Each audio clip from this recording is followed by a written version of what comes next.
It's time for the Wrestling Observer Extra. Wrestling Observer Extra. I said one more time for old time's sake. With Dave Meltzer, right here on The Law. Live audio wrestling. And let's go. We're now smoking with the best.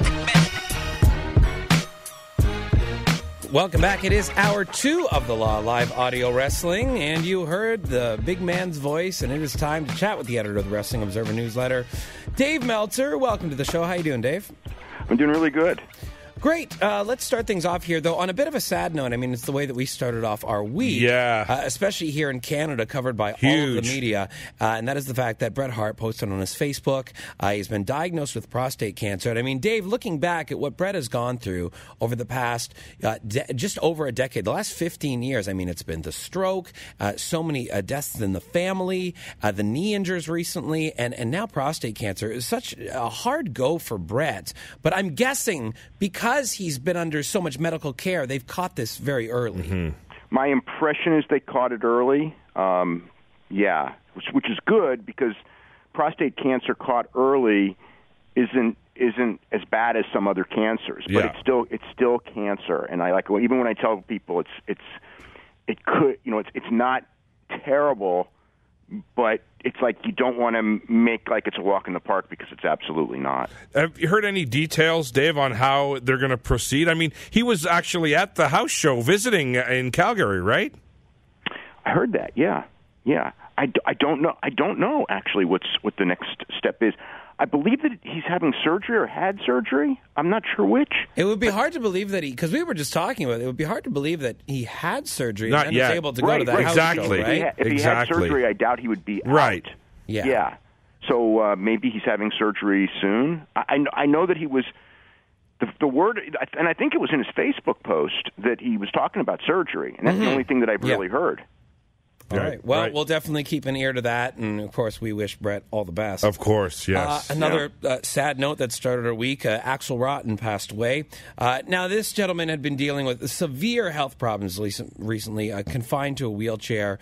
Has there been a cause of death here, Dave? Because I know he did struggle with addiction as well. No, there's like 3 or 4 different things. They have to wait for toxicology reports to come in, so there won't be an official cause of death for 6-8 weeks or whatever.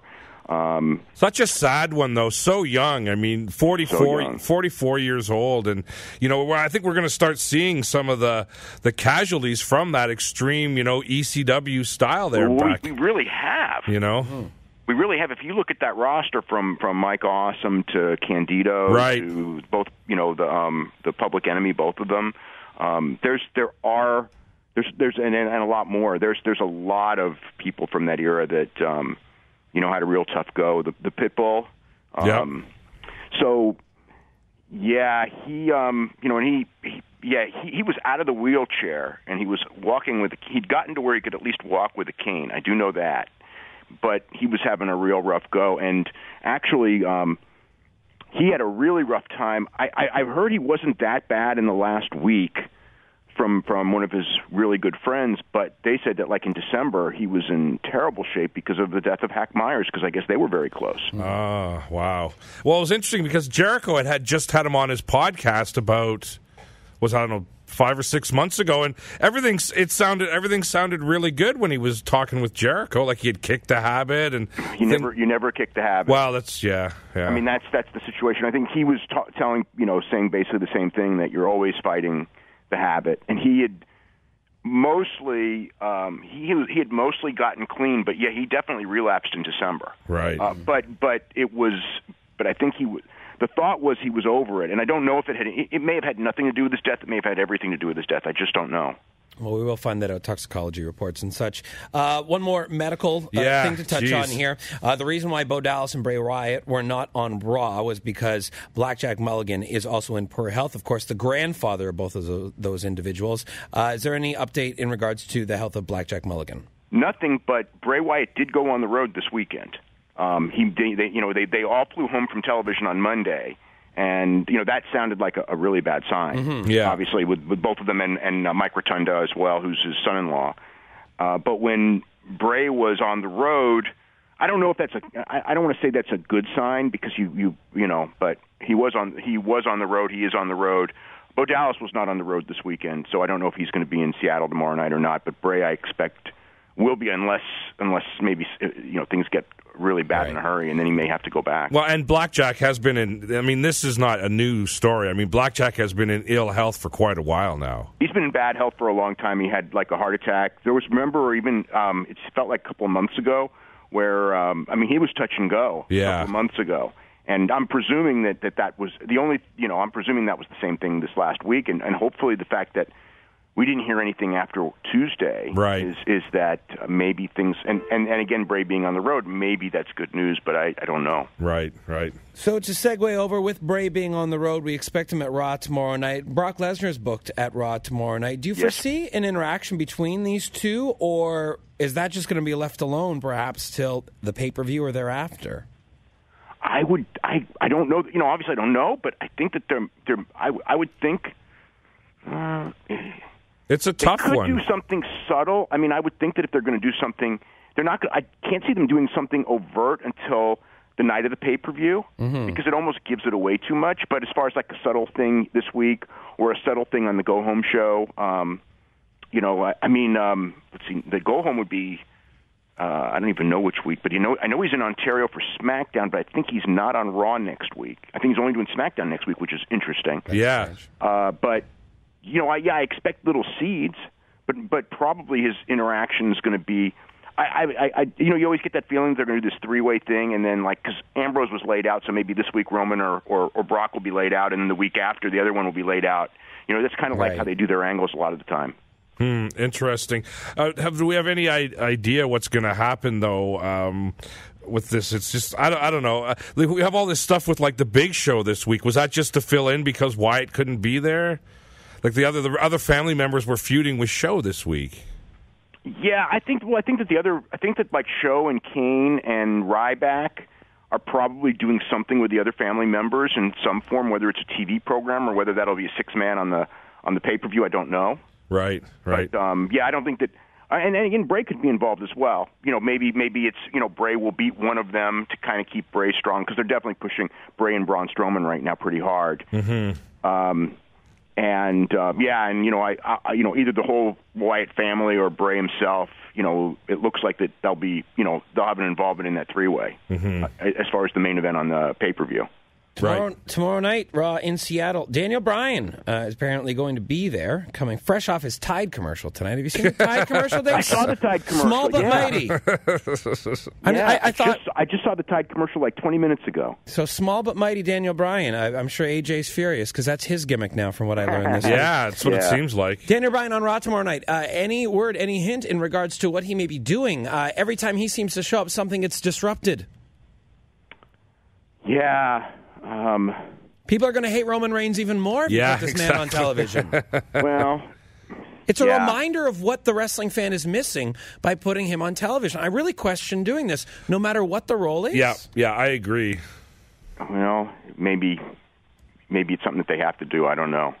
It seems strange at this particular point. It seems like such a non-entity kind of place to put him, rather than say save it till after Mania or something. I don't know. Yeah, maybe they just thought Seattle's the place. Okay, let me ask a different question here. Is there a possibility that he's returning?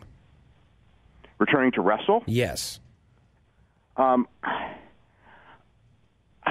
guess there is, but I don't think so. Yeah. It's like the last I had heard.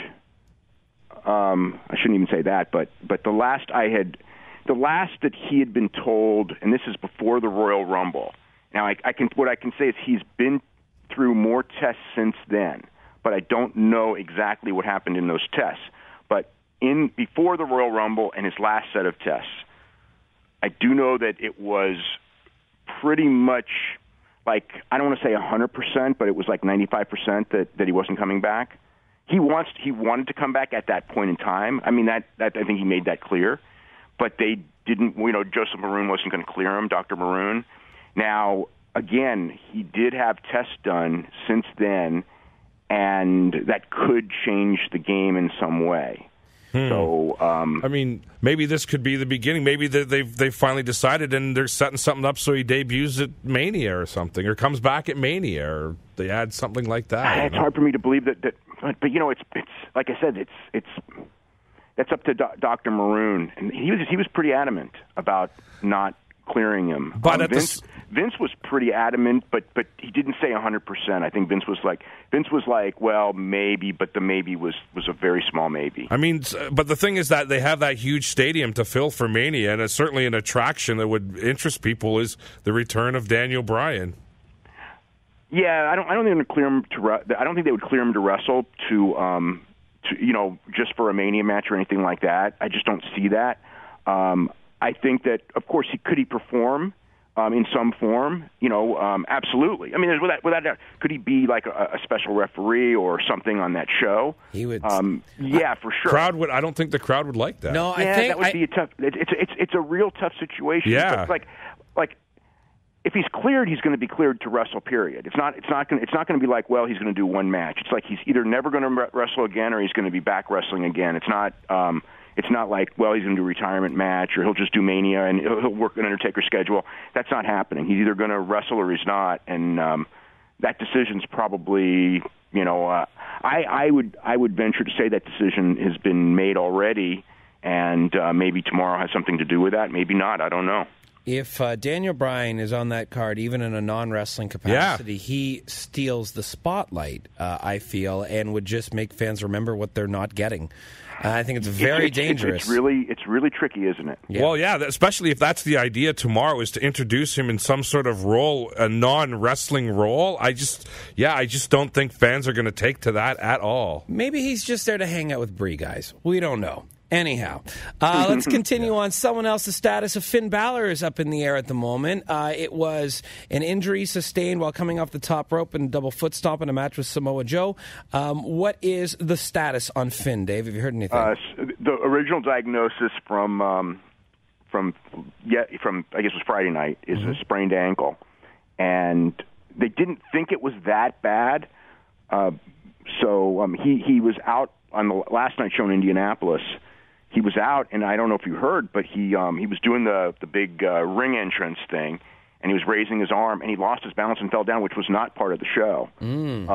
Which probably wasn't. I mean, I doubt it hurt the ankle, but he did fall down. But they were going to examine him again at the Performance Center on Monday and see, how long it would be. There was no definite word on how long it would be, but it wasn't. They didn't think it was a break. But a sprain can be a 2-week thing, and a sprain can be a 2-month thing. So there's really no way of knowing yet. But either or, we're pretty much safe. Actually, the funny thing is NXT is taped.